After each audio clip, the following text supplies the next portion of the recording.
Hello and welcome back to The Dive. First episode of the Summer Split. First episode on the new set. We also promised NA LCS Power Rankings, which we will get to later in the show because we are watching LPL start, LCK start, scrim news from NA and EU. Stuff is crazy right now, so we need to start talking about what's actually happening in the pro scene. Yeah, I mean, we've had a bunch of patches since MSI, and it started as a bunch of murmurs, and it was slowly creeping in, that people are trying all these different strategies. Champions are going to all these different lanes that you're not used to, and that has come to fruition. We've seen it already. The first week of pro play has kind of exploded, and we've definitely had some exciting games already. I have been absolutely loving it, I have to say. Like, as someone who came from, a Dota background, one of the things that I always loved about Dota is the fact that you can run like all these different strategies. You can run, the same champion in many different lanes. You can do all these different things. And it feels like League right now is much more akin to that, which is really, really fun. I love the idea that like you can pick an Aurelia and run it top, mid, bot. I've even seen power farming Aurelia jungles with a support mid. Like, I think it's really cool that you can do all these different things and have the champions played in different ways. Even Mordekaiser, which has always been traditionally a carry, seeing Mordekaiser Shyvana, whether or not it works, but the Mordekaiser like as the support mid, essentially like playing a different role, more supportive role, I think is just super cool. Yeah, I mean, I definitely enjoy it as well, but I can see also why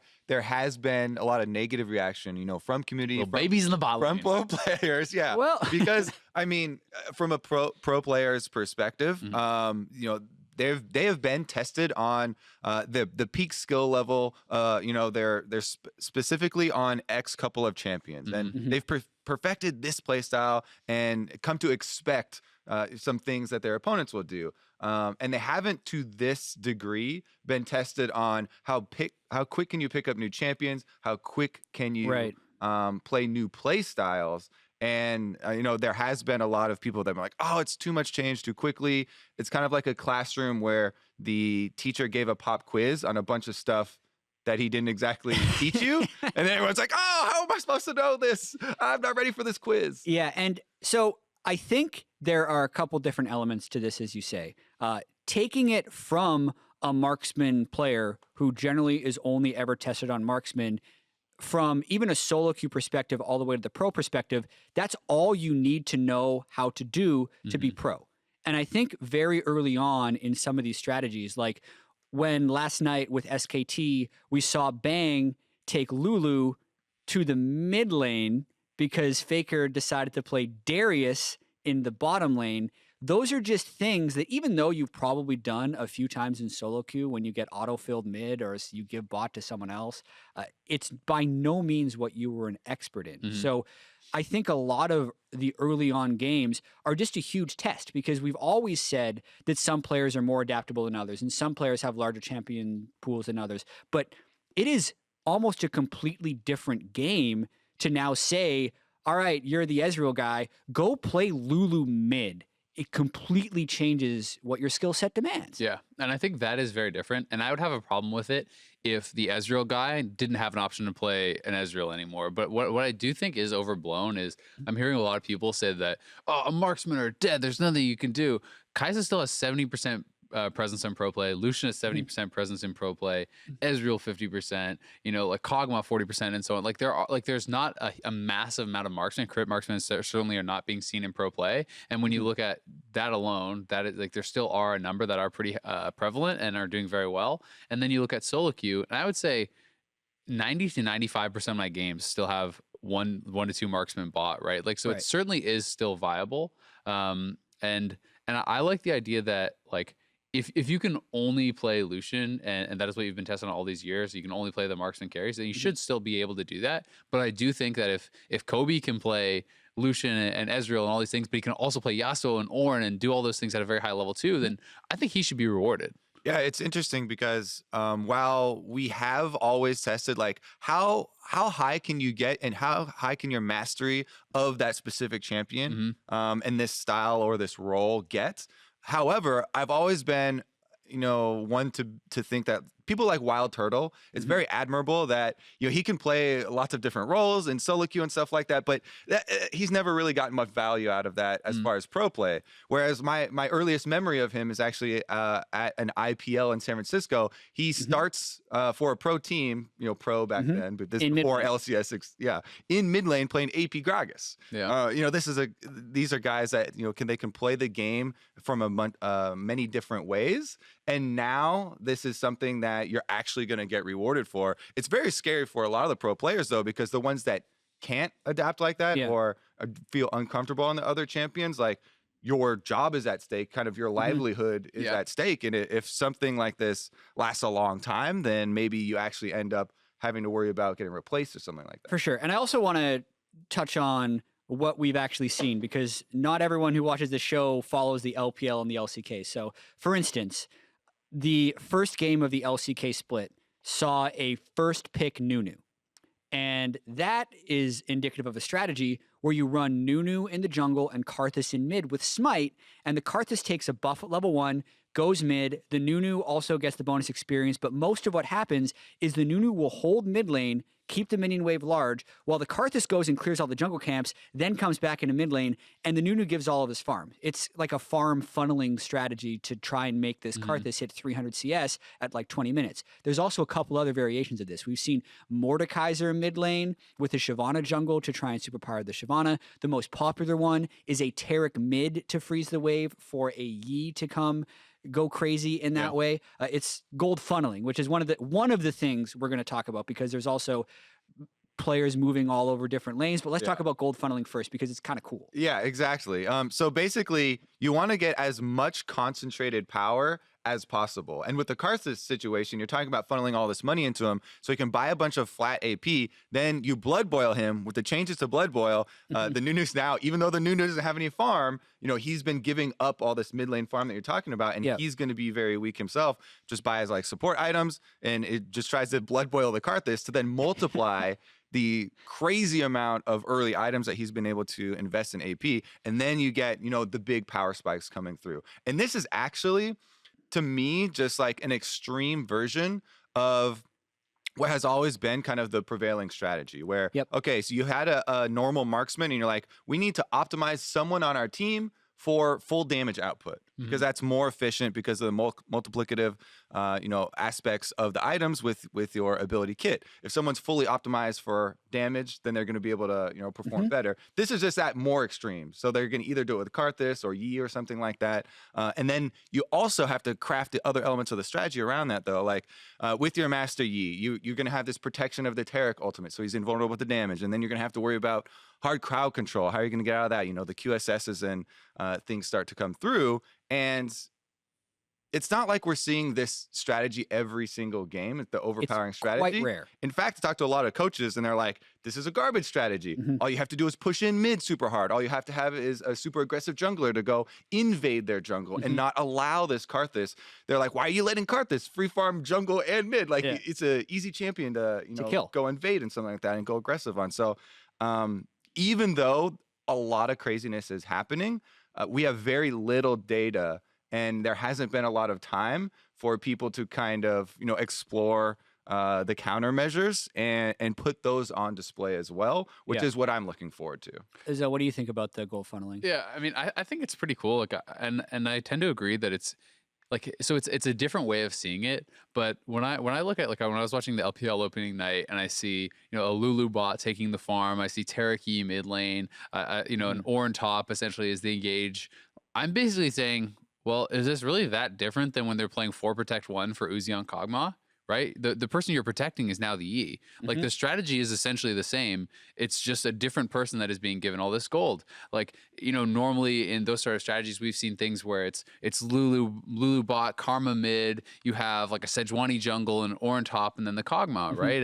And that is essentially, you're running the same style. It's just realizing that, hey, like, it doesn't need to necessarily be a ranged character to actually, pull that off. Like, I've seen the same thing. People are doing it with Braum mid, with Zillion mid, with Kayle mid, with like Lulu mid, all these different things, and a number of different melee farming champions. Like, I've seen Yasuo jungle, I've seen Aurelia, I've seen Camille. Yeah. That being said, the small factor of it's just a different player doing it is huge, Of course. Yeah, especially for pro play. I saw Bjergsen in solo queue duo queued with Grig, who's TSM sub jungler. Mhm. Guess where Grig was? Grig was in mid lane playing Taric. Yeah. Bjergsen was on Yi in the jungle because they're used to him carrying. Yeah.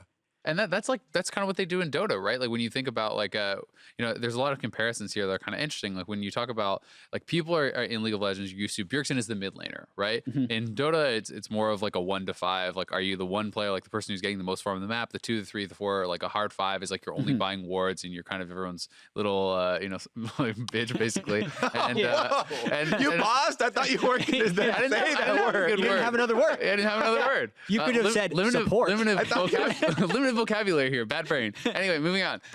And so it's like the one player, the hard farmer, right? It's essentially it's like Bjergsen is taking that role, and I think that makes sense. And I think we will see that in some situations in general, like Faker going bot on the Darius makes sense. And if you're playing like a super mechanically difficult champion, like so Yi isn't that, but I've heard about these strategies with Yasuo or even the Yasuo Alistar bot. Like to me, does it make more sense to have someone learn a new lane when they already know extremely difficult champion, or like learn a new champion when they already know the lane? And in most cases, it's like, well, it makes more sense to have Bjergsen on the Yasuo or whatever, right? Yeah, this comes back to highlighting something that we have said in earlier episodes a bunch of times. When we're giving advice to like new players trying to get better, we're like, okay, concentrate on a couple of individual champions. Right. Even within your lane, within your Yeah. role, just focus on a couple so you can get really good at those, because so much of this game comes from repetition and putting time in on games, on champions, so that you know how to react in all these different situations at all stages of the game. Now in pro play, because of the changes, we're seeing people forced into these different champions, and it's so funny because even these pro players, you're looking at them and like the bang on Lulu was a pretty good example, and you're like, all right, he's got some of this down, or like he's got a couple stages down, but he has no idea like the muscle memory or how to react, and the decision making in our game is like so quick that if you haven't put time on a champion, then like your team fight is going to be way off. You're looking at the wrong things. Your positioning is not there because there's so much that you have to think about in our game constantly. The more that you can make automatic, so that you don't have to think about it by repetition, the better you're going to look. And so that's why there's been a lot of chaos, in my opinion, and why we've also seen maybe a decrease in game times. There are a lot of different factors, but one of them is that a lot of people are playing champions that they do not have mastery over to the same degree. Yeah, and there's a couple things that I want to continue to touch on. The fact that teams have been doing some of these things in smaller or less noticeable ways is really true. We just came off of MSI where Uzi was getting every ward kill for his team because they just wanted him to get more gold. And he was running from mid lane to the jungle to top lane post 15 minutes 300 CS at to get all the 25 farm. minutes. Exactly. He was 400 CS at 30 minutes. At least when you're talking about the gold funneling strategies, they're just moving that earlier in the game. They're saying you get the jungle in mid lane from minute 5 instead of where Uzi was getting it from minute 15. So because of the way our game has always worked, actually, with the way items multiply, it's good to have the majority of the gold on one player up until he's max items, when it will become less incentivized, because AD attack speed and crit, in a most basic example, is more valuable the more you get at it because it's a multiplying stat instead of an additive stat. The same thing with armor and health if you're trying to get tanky. Like the snowball effect of that is true. But then they've also made a few changes, right? The fact that you get more individual bounty gold when you get a kill, the fact that some of the global gold has been reduced on the outer turrets gives an even larger advantage to actually bringing back the solo carry that we had back in 2013. I like this transition because a lot of people are focused on all the champions going everywhere, but there have been a number over several patches of changes to the game itself, gold generation for, towers and bounty kills that you just touched on, being shifted towards solo rewards because there was a lot of feedback of, oh yeah, I want to be able to solo carry a game, right? If someone is super fed, then you should be able to, out carry someone who's making mistakes on your team. However, in shifting the gold, especially for bounties, I think this is probably the biggest case towards solo reward, where you don't get it for assists anymore. They actually reduce the total amount by a very large margin, several hundred gold in a lot of the cases, because it fully resets it once you get that kill. So while there is more focus gold, it is less for your team overall. And that's maybe another small contributing factor to making it more difficult for some teams to come back. Because the goal isn't going to be quite the same value. I also think just the fact that it's like especially with these different strategies, teams have essentially played against like, an AD marksman bot and all these things for years and years and years, like 7-8 years, whatever, right, of pro play. This is a strategy that is brand new. People don't necessarily understand, I think, how to best play out a game from a disadvantage, or like which situations they're strong, which situations they're weak. Like that was pretty clear to me, even watching, Kingzone, like how hard they got slammed playing the Mord bot stuff. Go watch games 2 and 3 of Kingzone if you haven't. It's like almost hard inting after they were a 5K goal behind. They're like, well, I guess the only way we can come back is if we all run into the dragon pit and try to fight. Yeah, and it's like that is not the Kingzone you're used to seeing, right? And partially these strategies are just weaker from behind, and so a game can end faster. Like if you're a melee champion in the bottom lane, it's hard to farm from behind because you walk up, you get poked out. If you can't all in, what can you really do? But partially, I definitely think it is a case of these guys have not played as many games. They don't know how to play in all the different scenarios as they do with their more traditional strategies. And I think given more time, given more games, I think we would see it normalize and stabilize a little bit more, and we would see like less of that snowbally stuff, because I think people would know how to play from behind better with those strategies. Yeah. In addition, again, we talk about not having that much data yet on it because there are a lot of people trying all this new stuff. I didn't go fact check or anything, the Reddit posts that made it up there, but it was like a third-party site where they estimated maybe 1.5% quicker as far as average game time on this patch. So which is, kind of sizable, but it's not the super dramatic. So in pro, to do game time, the first 8 games of LCK averaged 28 minutes and 40 seconds. And LCK is traditionally the slowest league in the world. But that's actually the fastest of all leagues right now. The average based on Games of Legends right now is somewhere around 32 minutes, which is actually about 4 minutes faster, 5 minutes faster than the average was last year. I think there's a lot of reasons for that. But just to kind of double back into what is enabling non-AD carries bottom lane to work. We touched on the base stat adjustments of AD carries to give them more per level scaling and a little bit less bully potential. But also, you need to have a plan to win the game that AD carries used to be such a core part of, and there have been little things that have reduced this in the past. And we saw a little bit of this theory being put into place actually in 2015 when they first reworked Mordekaiser. Because back then, it's like, okay, what do you need an AD carry for? Actually, early lane presence was one of the things, because almost nothing could be as good as an AD, like a ranged auto attacker early on in laning phase when paired with support. The other thing you need is turret killing to end the game. And the third thing you need is a strong late game DPS source. As long as teams are filling those 3 criteria within their team comp, it's acceptable to not have an AD carry in the bottom lane. So the base stat adjustments are one thing. The early laning phase is a little bit stronger. Banner of Command getting removed from the game could actually hamper this, because that's one of the things that helps him with late game turret taking. The other thing that helps him is the fact that they gave an AP ratio to turret hits for mage champions, and also things like Yasuo mid lane are providing large amounts of DPS in the late game. And even the turret taking, teams in the past have gotten around it either by hard diving with a lot of tanks and crowd control when we had super strong tank items and they could kind of shrug off tower damage, or forcing around things like Baron, like Elder Dragon. So more things were put into the middle of the map. So there are still options for teams to explore even within this. And it is really interesting to see the variations that have come up.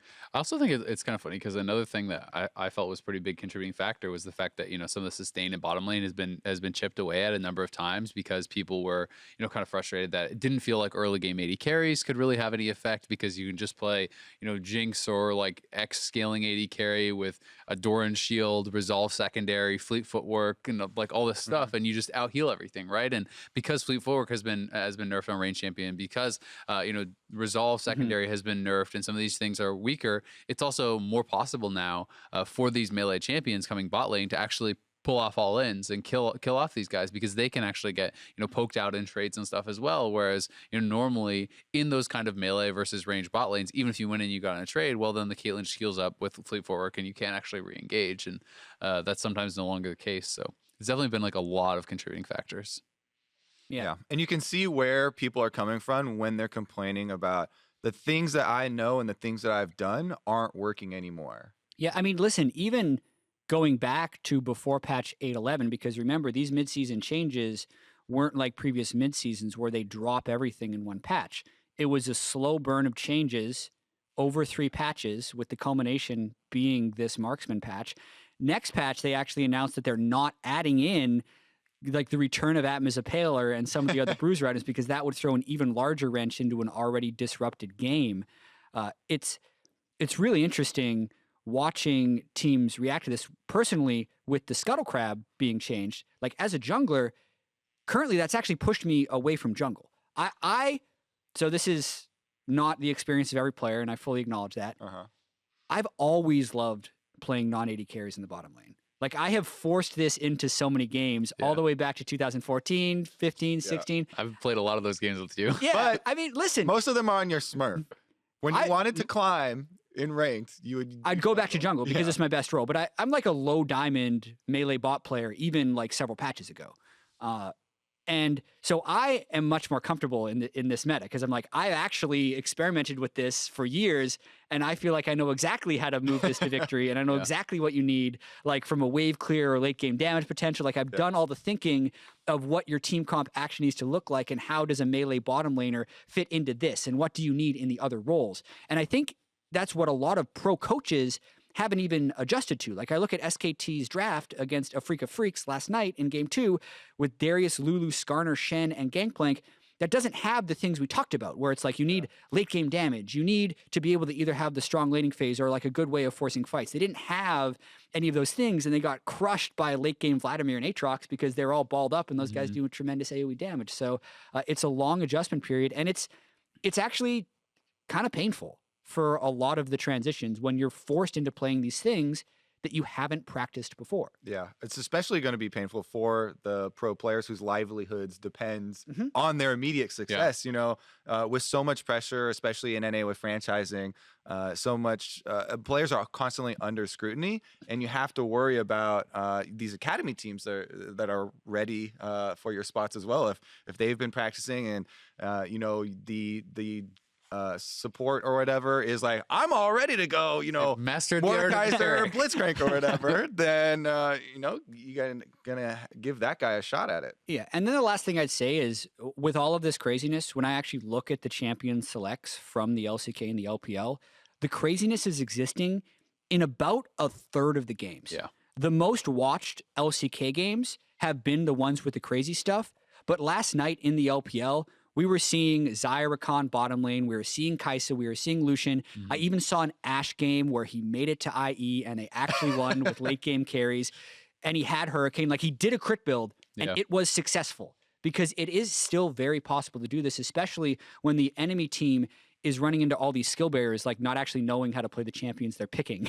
If you're playing the stuff you're comfortable with, I think you can still generate a lot of wins. Yeah, definitely agree. One of the things that's also kind of interesting to me is, you know, obviously it is a huge change for marksmen, and you know, a lot of people have talked a lot about how, you know, marksmen being forced to learn these different roles and stuff can be very disruptive and very frustrating, you know, for pro players. But you know, I think about, like, when I thought about it and I looked through all the other roles, like, pretty much every other role has had to learn more than one class of champion, has had to learn all these different things. You know, you talk about Wild Turtle and how he may not have really gotten much out of being like a really good fill player, and there's lots of other guys who are incredible fill pros and all these things. But then I look at like a guy like Huni or something, right?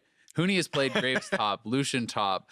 He has played lots of Lissandra, like AP Cho'Gath. He played Vladimir. Huni even plays other games at pretty much a pro level. Yeah. Like, I have played like Overwatch and like shooting games with him, and he's also you know, at the top of the ranks. Yeah, but I mean, even like more standard players, you know, like, but all the good players in these other roles, junglers as well, right? You have to go through Kindred and Graves, and then you have to play Sejuani and Zac, and now you're playing Rengar and Kha'Zix, and those are what's best. And then mid laners, okay, well, you're a LeBlanc, Zed, Yasuo player. Great. You've mastered these assassins. Well, now you have to play Xerath, and Ziggs is actually the best now. And okay, no, it's AP Gragas. No, never mind. It's Scion mid with Banner, right? Every other role has gone through these shifts and these transformations. You know, marksmen in the bottom lane are really the only one that haven't. And I'm not saying that that's a good thing or a bad thing. I'm just saying that is something that every other role really has experienced and supports as well, right? Like, you know, playing all these different subclasses of champions in your position. Exactly. And I'm kind of curious, like, what you guys think. Like, it should marksmen be exempt from this? Should it be like, you know, they only need to know the one? Or is that a good thing that the last role in the game that hasn't already had to do this now maybe does? I think it unlocks so many more permutations for possible team comps. And keeping in mind what Jat was talking about with, you know, how are you going to win the game? You know, how do you look like, you know, in the mid and late game? But also, how is your champion selects going to, you know, account for that? We're also flexing for good lane matchups, because the last thing, by unlocking bottom lane, you now have the possibility of flexing these solo lane champions, not only just to the other solo lane, which are like, okay, you know, it's not a big deal. The, you know, LeBlanc is actually a top lane LeBlanc. Ooh, super crazy, right? Yeah. Well, now we can also have Darius in the bottom lane and all these different things. So to me, one of the craziest things is going to be the evolution and the pressure on the coaches now, as far as draft phase, because there are going to be multiple flexes. And with our new and improved, you know, draft phase where we have double ban phases and stuff after we changed it, I feel like this game is going to be a lot more complex, because while bottom lanes with double bruisers or melee can work, I think one of the biggest strengths is probably getting better solo lane matchups and getting better lane matchups elsewhere where you can actually crush, you know, that side and win through something else. So the versatility in champ select is going to be a big point for the beginning of the split. Yeah, and if I think about the theory of the game and what would keep me interested in this game 5 or 10 years down in the future, like, what do I feel like is one of the coolest ways to play the game? Do you have positional players, or do you have players who specialize in a role? Do you have your marksman player and your tank player and your carry player, like the 1, 2, 3, 4, 5 almost in that sense? Or do you have your mid lane, bot lane, your support, your jungler, and your top laner? Because that shift could happen if things stay like this and if teams really wanted to commit with that. We saw a tiny little bit with the memeing spectator constantly switching Faker between mid lane and bot lane in the LCK on the scoreboard, because like, he's a bot laner now. No, he's a mid laner now. He's a bot laner now, right? If we see Bjergsen actually playing in the jungle, if they're running something like Terraki, that is a little scary, but also pretty cool in the way that I see it. And to your point, because AD carries, Azael, haven't gone through one of these shifts where they had to play different subclasses of champions, it is the most painful shift, because AD carry arguably takes the most repetition to be great at, right? The actual kiting with high attack speed is so insanely high skill capped. Yeah, like Kog'Maw is going. Yeah, and the rewards for reaching a late game DPS build is so high that, like, that's what the game has been geared towards, and was geared towards more than ever as little as a month ago when we saw MSI. So definitely a lot for teams to get to. Yeah, and I think one of the biggest shifts in, you know, playing different champions, and one of the biggest things, AD carriers are a great example, is the mentality that you have in the game. Because you talked about junglers having to shift between, okay, I'm playing Lee Sin or something versus I'm playing Kindred.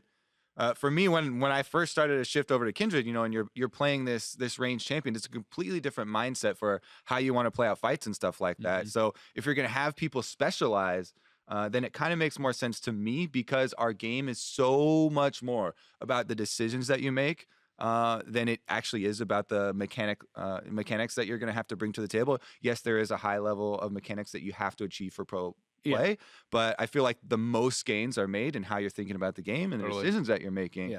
I feel like the peak level is probably, you know, people that are specializing in classes of champions. And that's kind of my final question for this. Like, on the 8-11 meta at the start of the season, what do you think the best way to play the game is?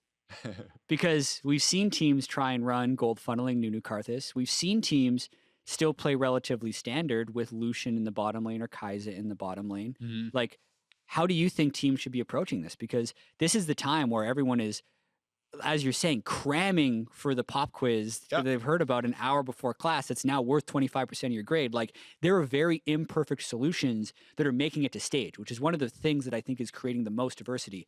Usually these things have a level of settling out. What do you think? Like, based on what you've seen, you're a coach of a team. What are you telling them to practice? What are you telling them to run? So for me, I still think the best strategy ends up being playing to the strengths of your players, right? So if you have a wild More turtle, so than ever. exactly. Like if you have a wild turtle who's like, I have 300 games of Yasuo, this shit's great, right? Like then maybe that's what he should be playing. But does it make sense for a double lift who like is almost an exclusively marksman player to be trying to learn Yasuo? No, focus on lane bully 80 carries who can win and survive in those matchups. Play Draven, play Lucian, play Ezreal, play these sorts of things that already work. It has been shown through the early pro play that you can still run the old strategies, you can run the new strategies. And that is what pick and ban is for. If you say my team's weakness is that we cannot run this funneling strategy, ban out, Tarek Nunu or ban out Yi, Karthus, whatever you feel is the best way to shut that down, and play to your team's strengths, because that can still work. Yeah. You can see, though, why players would want to reach out to other things if we are already scrimming our normal roles, our comfort picks, And you're getting slammed. and then we're losing to Turtles Yasuo bot, and they're like, oh god damn, we have to play Yasuo bot now. But in actuality, in the short term, they would be hurting themselves more, because not only were they already losing, but they're also going to be worse on stuff that they're not used to, and the non-comfort champions.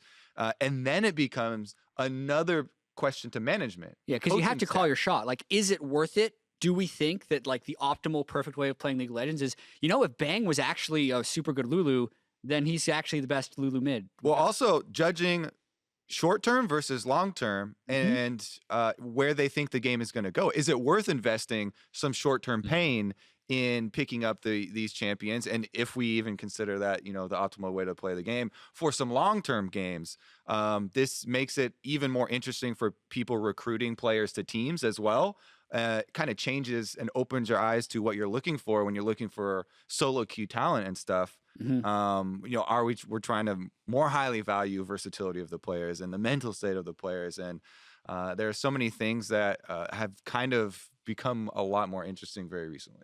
The last thing I would say is, like, while I do think a lot of the players, it's like they're losing to this other strategy, so it makes them feel like they have to do it. I also feel that people are way too reactive based on like a couple results, right? Like sometimes it's like they lose to the Yasuo bot, they lose to the Ornn, Aurelia bot, or whatever, and they're like, well, I guess can't be beat, right?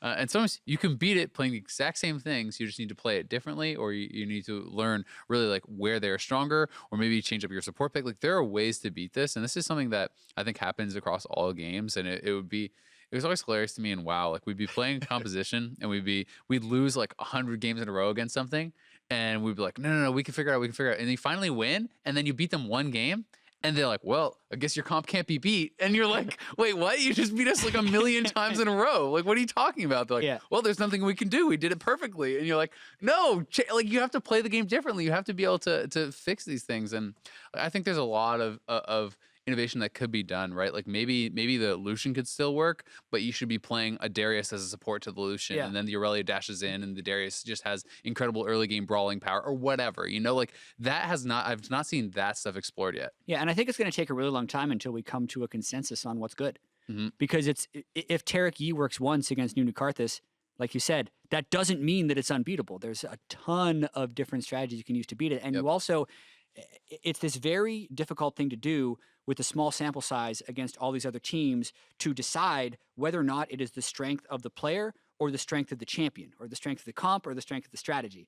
And that's why everything is so different. As a viewer and as a caster and as an analyst, I freaking love it. Like this is how I live in games. This is what actually drives me. I get so excited about theory crafting, baby. I get so excited about trying to figure out the best ways to work these compositions. And it would be so fun for me to be in that seat of like a coach or an analyst or management trying to decide this, but totally understand how it might suck for the dude who can't play Lulu bot, because suddenly you're going to get benched. All right, well, you know what else is going to be fun is on best of ones, trying to determine the power of each of these teams and evaluate these players again on very Like little a power data. ranking. Exactly Oh, like he power tied down ranking. to a list for a whole split. Oh no! When Anyone who would be doing that would people look would real never dumb. blame you for a list that you made. Oh, they would understand. They would understand that it was decisions were made within the context of this meta.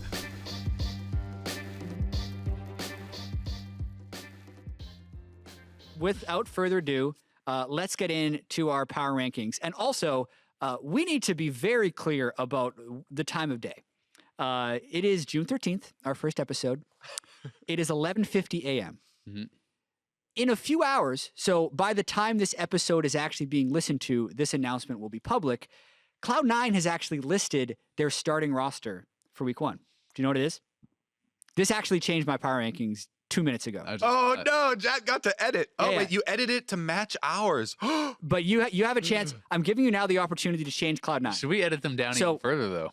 This is Cloud9's listed starting roster. Licorice, Svenskeren, that's normal. Golden Glue, Keith, and Zazel from their academy team, which means Jensen, Sneaky, and Smoothie are at least by Friday night they're still allowed to change it again before the start of the season. Damn, But this crazy. is the information we have. So either they're trolling, and it actually is just smokescreen. I don't think they're trolling. I don't think they're trolling either. Or there's some actual stuff going down, which to me, there's got to be at least a little bit of stuff going down. I had them at 3rd with their normal starters. Knowing this, I have bumped them to 5th.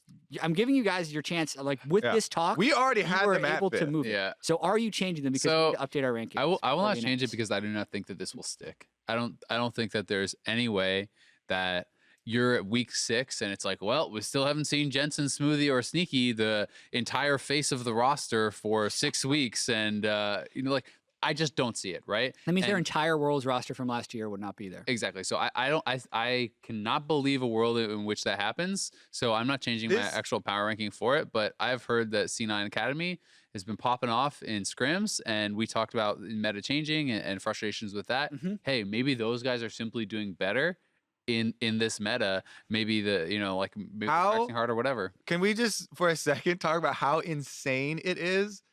Like Jensen and Sneaky are two of the most like iconic players in the North American LCS. Yeah. And they're versatile too. That's why it's so weird to me. Like Sneaky is always the first one to play Jhin, right? When he was a new champion, he's always the first one to pick a new AD carry.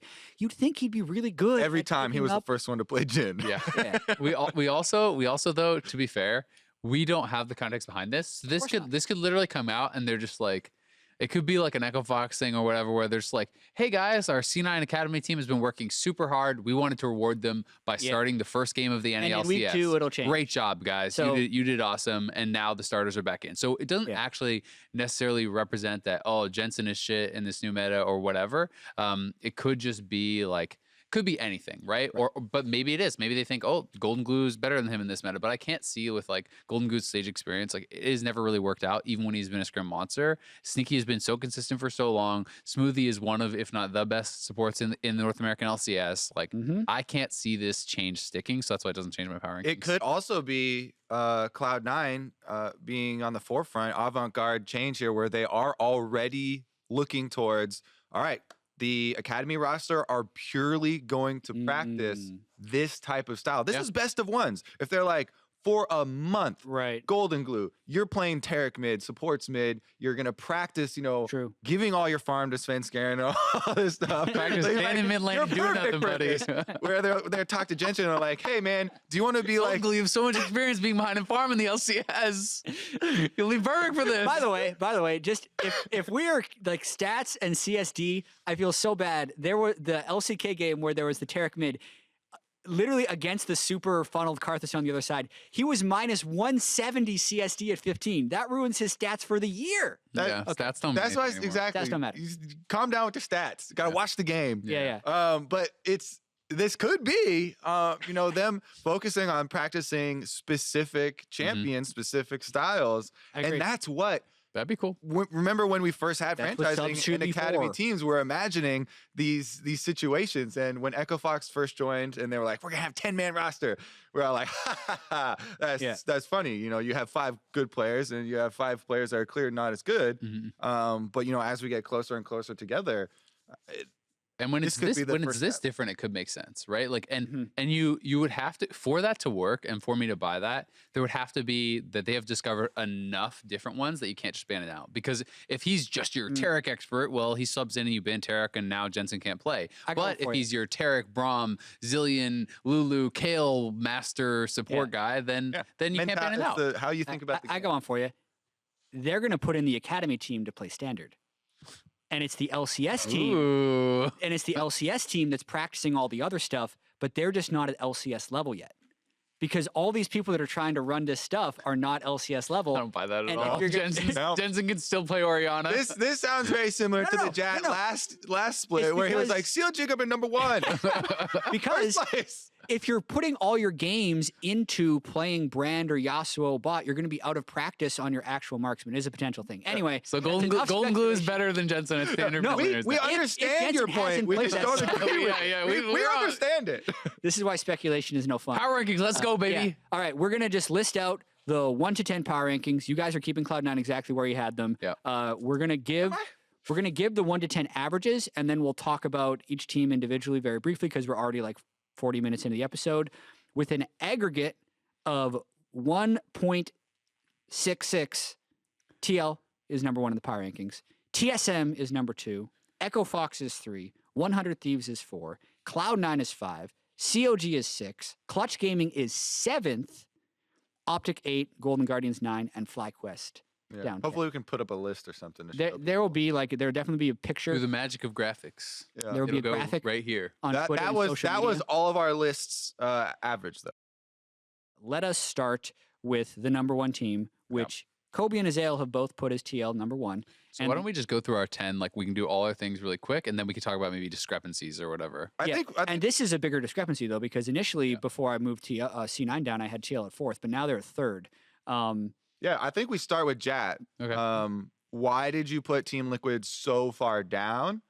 Even though we are coming off of MSI and a lot went on in MSI, that was international competition. And they had an extremely strong playoffs and a pretty strong spring split as well. Yeah. All right. So we call this a power ranking, but what it really is it's a prediction of end of regular split standings. Coming into this, I look at the records from last year. We had 6 teams either finish at 12-6 or 11-7. So 1 through 6 is by no means, in my opinion, clear cut. 1 best of 1 for for the regular split completely changed, and that's what this ranking is actually a prediction of. So I actually still see 6 regular split teams, maybe even 7 regular split teams around the same level, and I'm looking for some teams to break through and try and take it to that next level. That's what I really think would give us a good chance at the World Championship if we can see a team do that. I look at the way TL was inconsistent during the regular season, and also how much they ended up relying on Doublelift to carry them through to victory throughout the playoffs when they're actually at their strongest, or even at the end of the regular season. I don't think TL would be that good at playing some of these emergent strategies, personally. I don't think Doublelift is going to be an amazing Yasuo bot or Scion bot or any of these weird things. Played Lee Sin at Worlds. Yeah, he played Poppy and Blitzcrank at Worlds in Season 1 too, because only the European teams were running AD carries bottom lane. And then also, I think you add into how little we really know about Ole's benching for Joey at MSI. That still is really weird for me.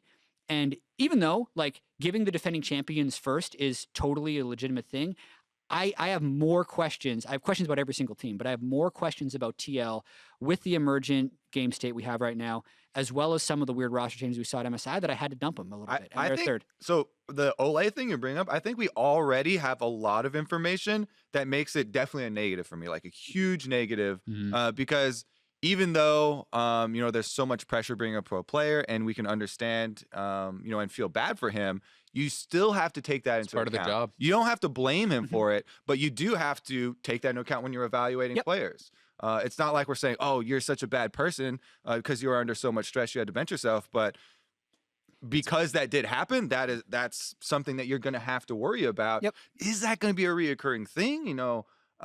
Mental state again of the players, especially when things are changing so much like this, is a huge deal, and that's going to be something that team staff have to come into, and so much has to actually come into for all of the teams, that there are definitely lots of things, I think, for every single team in North American LCS that we have to worry about. And then it becomes kind of weighing those positives and negatives. Me personally, though, I have a lot of confidence in especially Doublelift after his MSI performance. I think that was his best international performance that we've ever seen from him. Yep.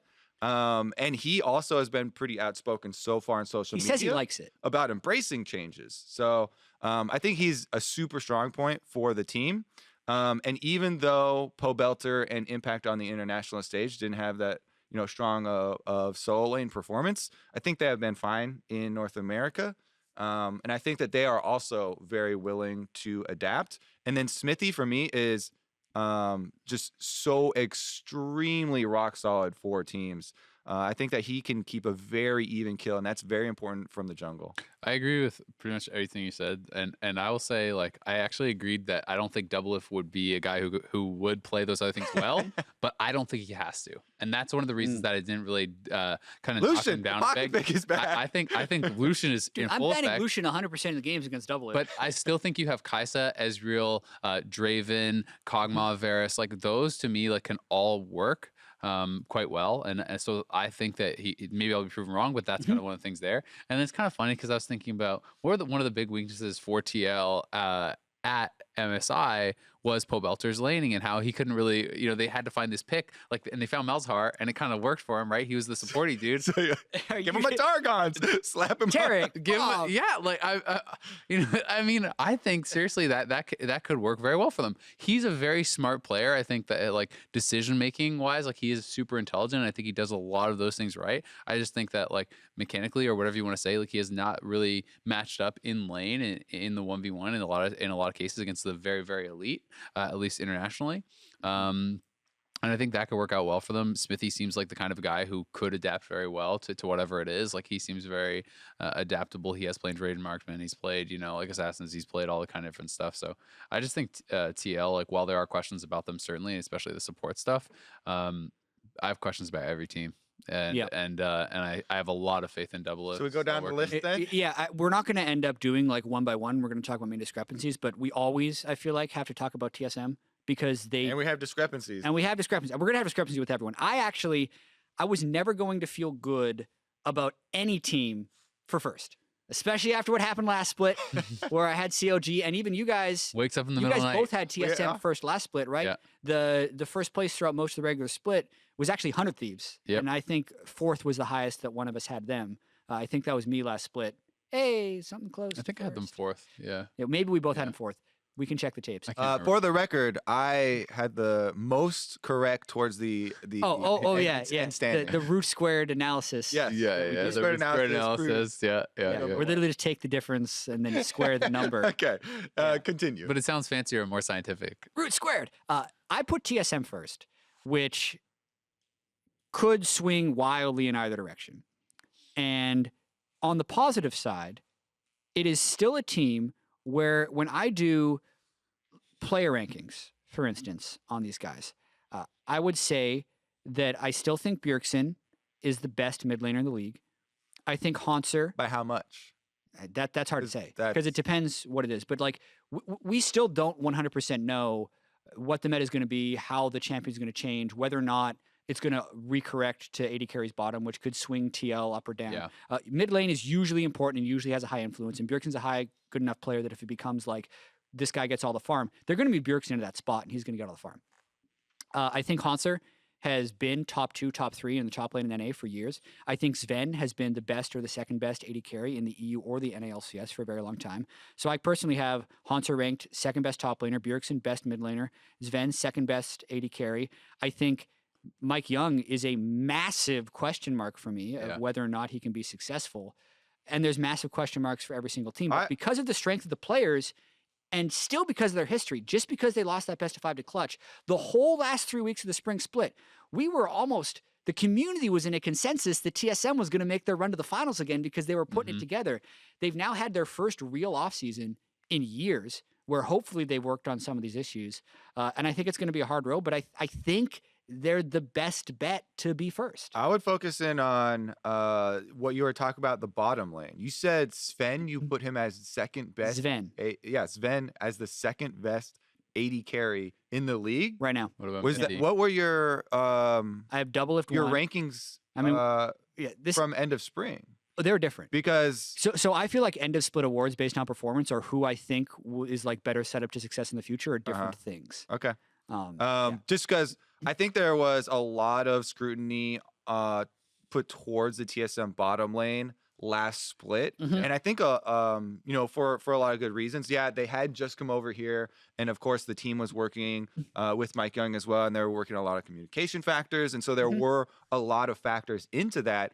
But also in contrast to Doublelift, who has been like pretty outspoken about adapting and kind of embracing the changes or whatever. I think Sven has been one of the most negative as far as AD carry players, openly on social media at least. True. About like really not liking the direction of the game. So maybe, yeah, I mean, he has been proven, like his track record, you know, gone to international play in the European LCS, very, very good.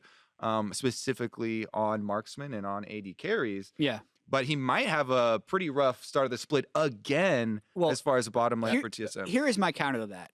Sven plays more solo queue than pretty much anyone else on TSM. He's second or third in solo. He is right now. currently rank 3. Yeah. His match history reads Ezreal, Brand, Vladimir, Brand, Yasuo, Soraka, Mordekaiser, Ornn, Leona, Vladimir, Yasuo. Like, he's rank 3 in solo queue playing this stuff. He's So doing it. He He may doesn't not like it. He doesn't like it, but he's going to be good at it, Kobe. He's going to be good at it. Yeah, I mean, I think Sven is really good. To me, more the question when I'm talking about TSM bot lane, and so I had them second just to put it out there. But like, I have more questions about Mithy, honestly. Like, because while I have seen Sven, anytime I see him, you know, in solo queue, he's doing really well. Mithy, I have not been seeing doing as well, and it seemed like, you know, there was more questions there. And then the difference really for me is like I had questions about, you know, TL and like how will they fit in this meta as far as, you know, Doublelift if he's going to do these things or can he make 80 carries work? You know, what's happening with Olay and some of these things. I have more questions about TSM jungle just because I think Mike Young was a pretty big disappointment. Like I still think on paper TSM is just the most talented team. Like if these guys are playing at their best, I think it should probably be the best team in NA. And as you said, they were what 10-0 in their last 10 or 9-1 or something like that at the end of the regular season. Like we saw the improvement, right? Like they got really good towards the end. And if that trend continues, yes, they lost to Clutch, but I think if you play that series 10 times, like they probably win it, you know, the vast majority. Yeah. So I still have faith in them becoming a very strong team. My big question is like, you know, with Mike Young, or if they're going to use Grig or whoever, I think Grig is their their sub rather. You know, that is the really big question of like what may keep them from like greatness or whatever, right? Like if their jungler, whichever one they use, can really succeed and really click with the team and is popping off, then I think they're probably just the best team, but I'm not sure, so that's why I put them second. Yeah, let's move on to one of what I think is super intriguing teams. Echo Fox we have ranked at third, but this is a team that I actually expected to make some roster changes in the offseason because they started doing some challenger swapping with their academy players towards the end of the split. Demonte's actually on a 5-game suspension for some toxicity in Korean solo queue, so Phoenix will be the starter for mid lane for the first 5 games. I had Echo Fox 4, Kobe had Echo Fox 2, and Azael had Echo Fox 3. Why did you rank Echo Fox so highly? Again, I have so much faith, as opposed to the beginning of last split where we were like, ooh, Huni and Dardoch could be super good, but we're not sure how, you know, the mentality of the team is going to be, you know, and how they're going to develop over the split. I think last split completely proved those points. Again, completely open about the bottom lane as the big weakness, right? I think everybody is going to focus in on the bottom lane for Echo Fox. But as you said, they have also been looking at this area, and maybe after Demonte gets off the suspension or something, they look at other swaps as far as with the academy team, maybe not to the degree of Cloud9 or something, but I do think that Echo Fox have the best top laner and top 2, if not the best jungler in the league as well. I think that Huni and Dardoch perform so incredibly well.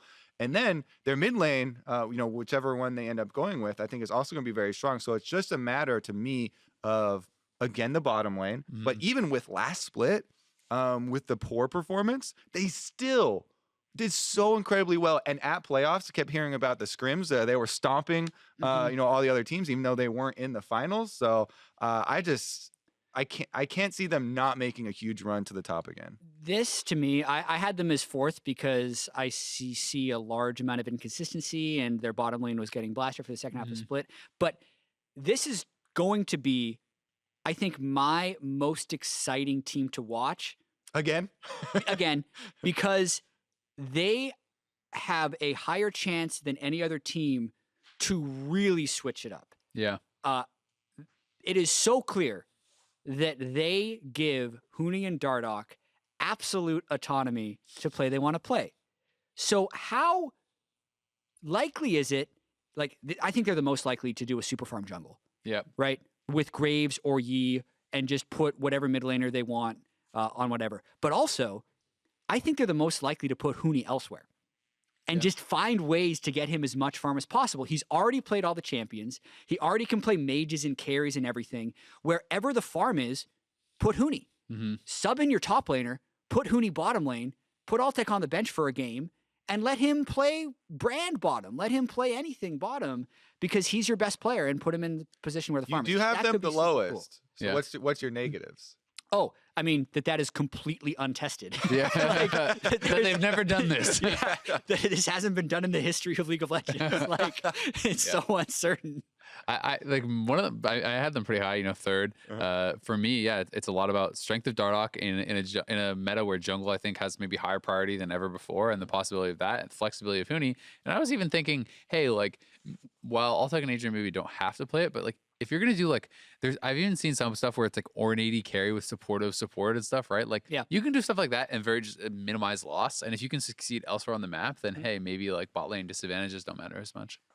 Yeah, that's going to be super cool. We already touched on C9 earlier with the potential roster changes. With 100 Thieves, this is another one where there's a pretty big discrepancy. I put them second. You guys both put them fourth. A team that was in the finals and technically finished the regular season in first. Why have you dumped them to fourth? Again, I mean, like you said, it's only like one game difference between like the top six at the end of the last split, so I don't think there's a tremendous difference.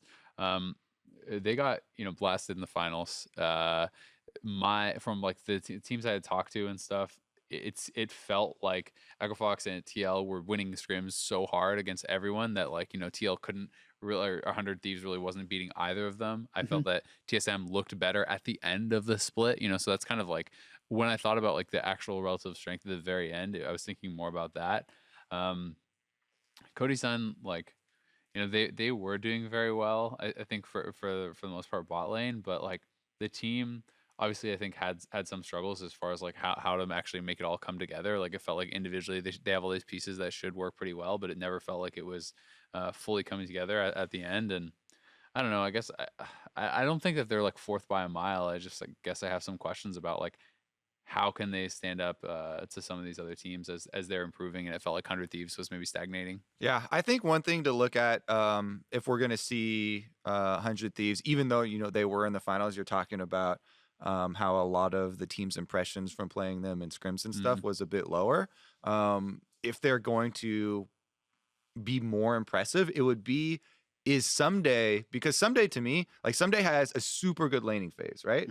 But he wasn't able for a lot of spring to translate it into team play, and the coordinated decisions with the team were a little bit off. So I'm very curious to see how this team develops, because this team now has one of the biggest brands in our whole league, a brand new team. True. In just spring, in one split, with the great performance, with bringing on guys like Aframu and Meteos, these huge fan favorites. They have exploded in popularity. So it's going to be so exciting to see how they actually do develop. And I think that Someday is one of the guys that can have a much better performance and raise kind of the team overall than he did in spring for the majority of it. One of the things that, like, for me, it's interesting with Someday, you talk about Someday, because like, he was, I think, actually like the worst or second worst CSD of every starting top laner. Like, and when he came in, I always felt like, holy crap, he's smashing every lane. Like he had incredible laning stats. And I feel like for a lot of it, he is like more recently, he has been kind of more disappointing. Like I feel like he hasn't been living up to it, but I totally agree that he has that potential to like be amazing. And if he can, do that. Like if he can actually pull that off, it would be super impressive. But I mean, he was averaging down 2 CS at 10 in last split. For someone I who think was it was supposed to you come who in were dominant talking the to league. Hooney though, and Hooney was like, "Yeah, Someday's the only top laner in the." Hooney says said Someday was the only top laner that has besides himself, of course, because when you're talking to Hooney's the best. That had an LCK quality laning phase, Right. and he said that Impact does not have an LCK quality laning phase, but he's like premier LCK level essentially outside of lane, and that was kind of his comparison. Yeah. I put them a little higher just because I feel like when the game breaks down and gets really confusing, like your fundamental game understanding that we've talked about is really important. And anytime I felt like 100 Thieves was in a weird spot, I thought like Aphromoo and Prawley figured it out and drove them out of that pretty quickly. So if we're going to see a lot of volatility, a lot of changes, I think 100 Thieves is pretty well positioned to edge above some of the other teams. That's pretty much the totality of my argument for putting them second.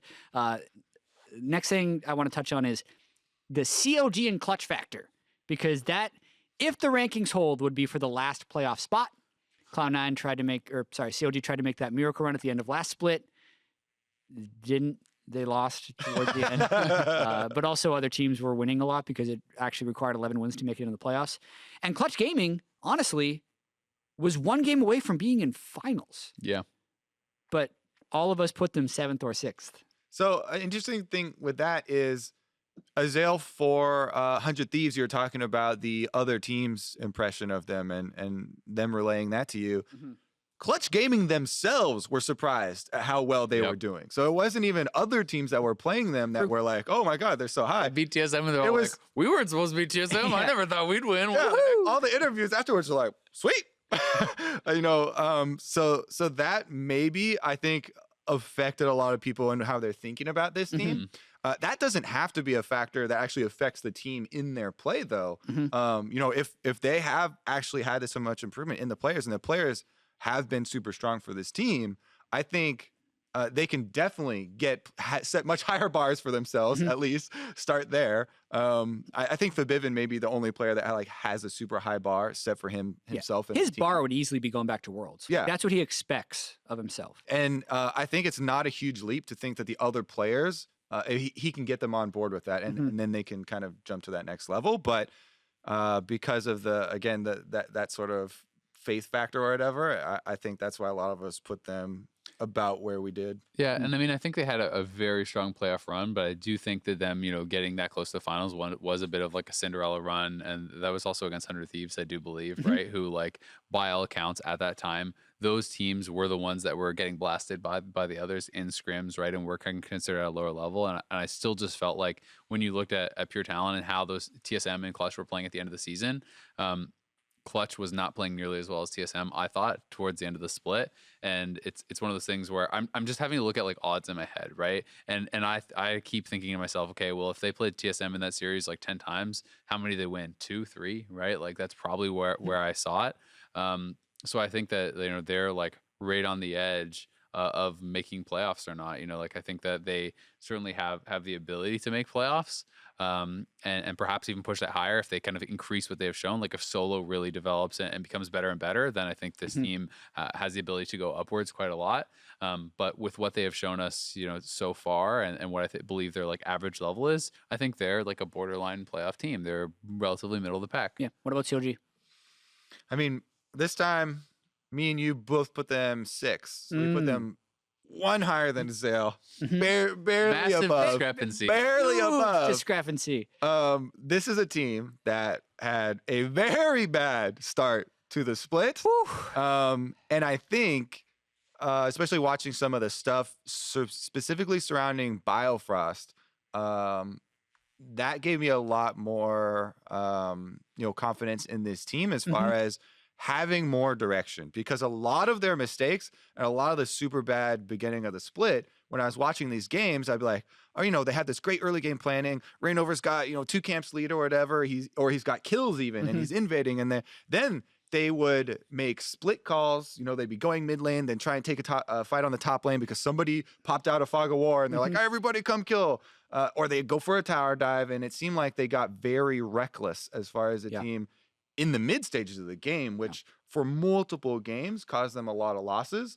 and they've been putting more and more focus on this, obviously trying to shore that up as a big weakness. So if Biofrost specifically, who has been one that's taken on a lot more of the shot calling, and if the team as a whole can, I think, just remain more calm and make decisions a little bit more clearly, I think they'll have a much better showing than they did in spring. That being said, we didn't put them massively higher because I couldn't do it. You were punished. I couldn't do it, Kobe. What you said there, COG is one of the teams that is best at generating their own advantages.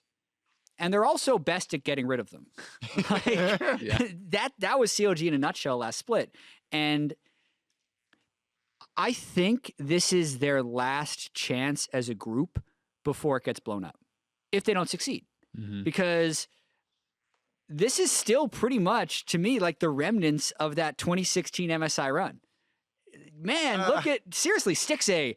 Yeah, all these other Best international Caitlyn in the AD world, carries are saying he's this super amazing AD carry. Like, who he actually a pretty good mid laner, right? And they've switched out a lot of the elements, but it's still Tony, right? It's still the COG brand. They've lost Aphromoo, that hurts. Still Darshan, obviously. I think losing Smithy was probably one of the biggest hits. And then they opted into that stuff though, and they kept saying like, this will make us stronger. Who became the MVP, right? Absolutely. Yeah.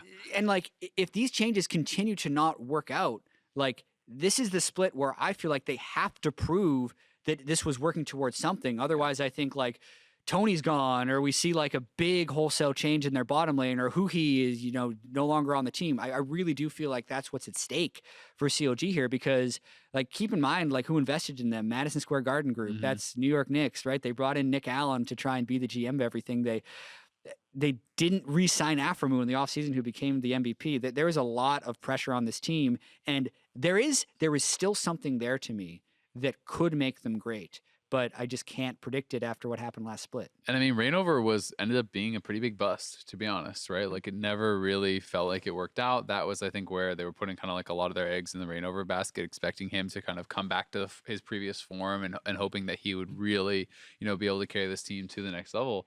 And it never really worked. And it's tough because CLG, they obviously struggled a lot in the earlier season, in this part of the season. Then they strung together these 4 wins, and they were saying, "Oh, we got it all figured out. Biofrost is the shot caller now. Everything's going." And then the last weekend was such a disaster.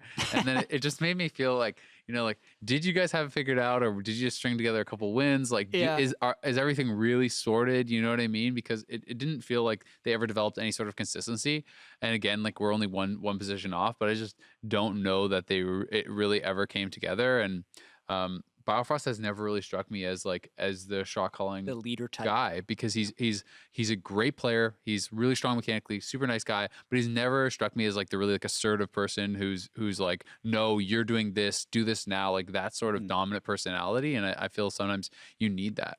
So I know that in game, like watching the stream and stuff, he has become like a lot more forceful with the way that he's speaking. So that might be there. And to your point about the rosters blowing up, actually, something we didn't touch on was that from spring to summer, this is probably the least roster moves that we've ever had. It is. Only the bottom 3 teams made roster moves from spring to summer. Yeah. So as far as like the main rosters that, before the Cloud9. Before the Cloud9 thing, where they may be starting different players, it was 44 of 50 returning starters, which when you go back to spring, we had 9 of 50 returning starters, and 44 is the most returning starters we've ever had from split to split.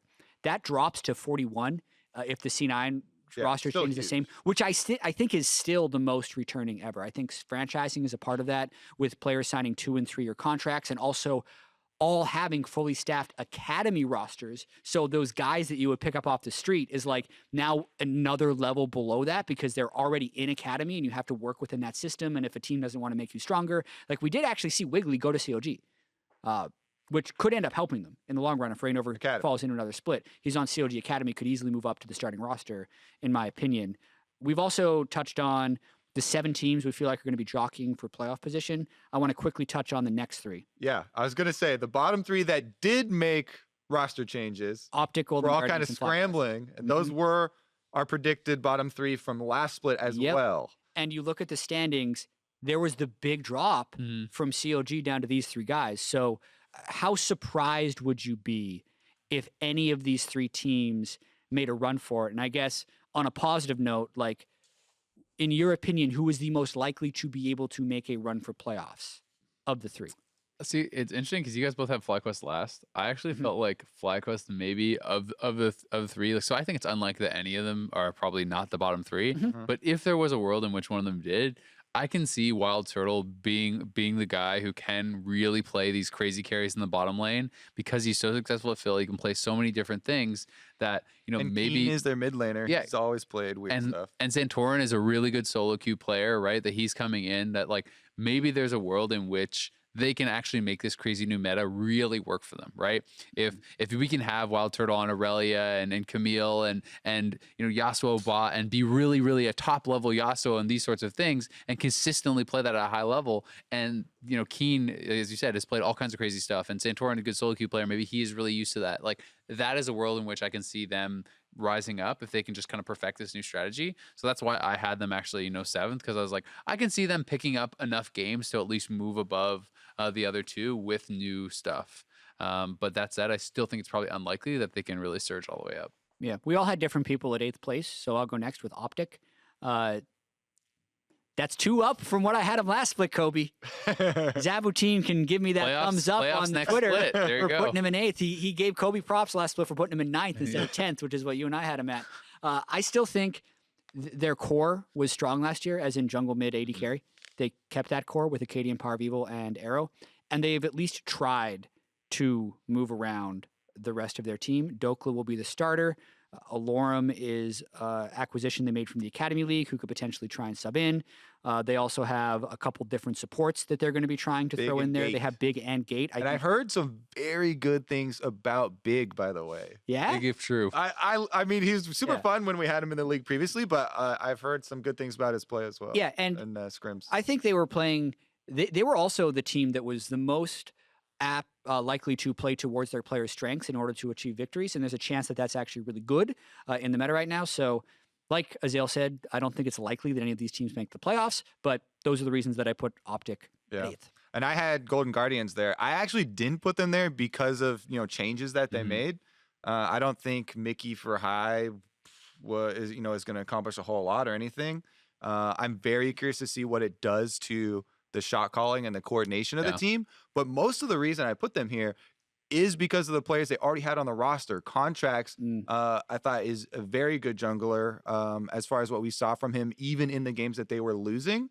And a lot of his decision making as well as mechanics, but deftly as well. I felt like last split really put in a lot of work and proved that he can carry, hardcore carry some games. So I don't know. I just think I put them there mostly for the growth of the players that they already had on the roster. Yeah, Lorelo had some really good individual performances too, but it's another team that, like, you know, with all the teams at the bottom, never seems to all come together at the same time, right? Because like, if it could all come together, the reason these are again our same 3. Exactly. Like, there's potential. Just to go over one more time for the people that are podcast listeners, our total combined power rankings that will not be wrong. TL1, TSM2, Echo Fox 3, 100 Thieves 4, C9 5, COD 6, Clutch Gaming 7th, Optic 8, Golden Guardians 9th, and FlyQuest 10th. Anything else you guys would like to add before we wrap up this episode? Most of the Twitter questions were all meta-related, so unfortunately, we would be repeating the things we said earlier on in the show. Yeah. Closing thoughts? I'm excited for NA LCS to start, man. I really enjoyed Collegiate last week. I can't wait to find out what we're actually going to get when the season starts. Even just, I can't wait for Champ Select to start. Yeah. As the picks start coming through and we're like, okay, so this could be a flex to anywhere and start going over, you know, what they're trying to build as far as the 5-on-5 combination. So I think it's going to be a lot of fun for us as well as the viewers, and something that like we haven't gotten to do in quite a while, because Champ Select has so often been kind of our tier list, and we were like, oh, they got the, you know, #1 most contested mid laner or whatever, and this is going to be the counter pick. Yeah. But now I just again feel like there's so much more emphasis on planning and preparation, especially since we have best of ones. Yeah, it's going to be exciting, man. That'll do it for this episode of The Dive. We'll be back next week, same time, on SoundCloud, YouTube, other podcast platforms, search for them. This weekend, the NA LCS Summer Split kicks off on Saturday. NA LCS Countdown starts at 1:30 p.m. Pacific time, followed by the Spring Split Finals rematch. Team Liquid and 100 Thieves up first. See you then. Let's go.